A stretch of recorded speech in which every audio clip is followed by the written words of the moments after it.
Everyone knows the Statue of Liberty, America's symbol, the monument of freedom, the icon of the modern world. But no one knows that its story began in Istanbul, inside an Ottoman palace. At least, not until 2004. A claim by Turkish historian Murat Bardakçı revealed a century-old secret. This statue was originally commissioned by the Ottoman Sultan Abdulaziz to be erected in Egypt, and that colossal bronze woman standing in America's harbor today might once have stood on the banks of the Nile. Welcome to History Below. Every week, we uncover a forgotten truth from history. If you're ready, subscribe, and let's begin. The year is 1854. The Ottoman Empire and France are working on a massive idea that would connect the Mediterranean to the Red Sea, the Suez Canal. This project would change the course of trade and navigation forever. But Britain feared it, because if the canal opened, Britain's trade route to India would be at risk. So the British pressured Sultan Abdulaziz to halt the project. It was suspended. And years passed. A new name now sat on the throne, Sultan Abdulaziz. He was fascinated by the seas, passionate about ships, ports, and maps. He saw the Suez Canal not just as an opportunity, but as a civilization project. And on March 19, 1866, he issued a written decree. The canal will be built. But inside that decree was a clause almost no one noticed. At the entrance of the canal facing the Mediterranean, a giant statue would be erected, a female figure holding a torch in her hand.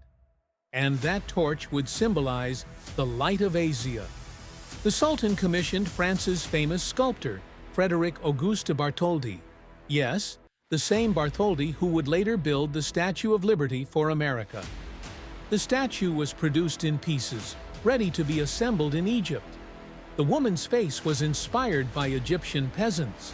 Her clothing reflected the traditional garments of the pharaohs, and the torch in her hand represented a light kindled in the darkness of the east.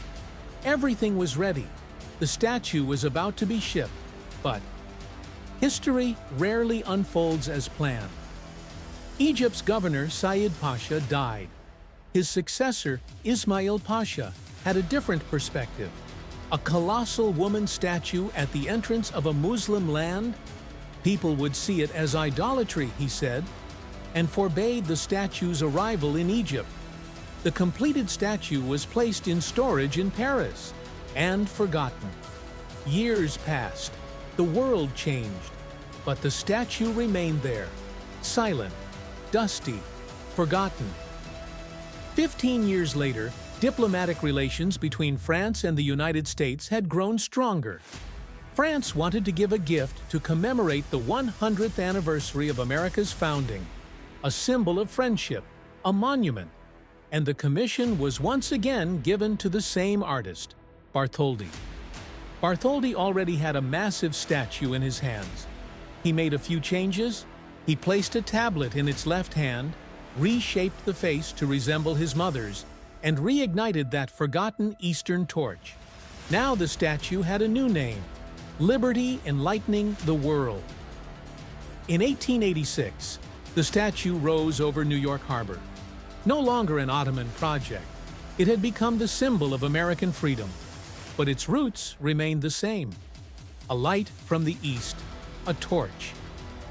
Today, millions of tourists stand beneath that statue every year. They take photos, look up at the sky, and feel freedom. But very few know its true story. Perhaps that statue is an echo of a sultan's dream, the light of Asia, now burning in America's hands. Some historians reject this story. Others are still searching for proof. But one thing is certain, history is not always told from the side we can see. Sometimes, even a statue's face can be the silent witness of a hidden past. If you enjoyed this video, support the growth of History Below by sharing it. And remember, when you dig beneath history, what you find is rarely what you expected.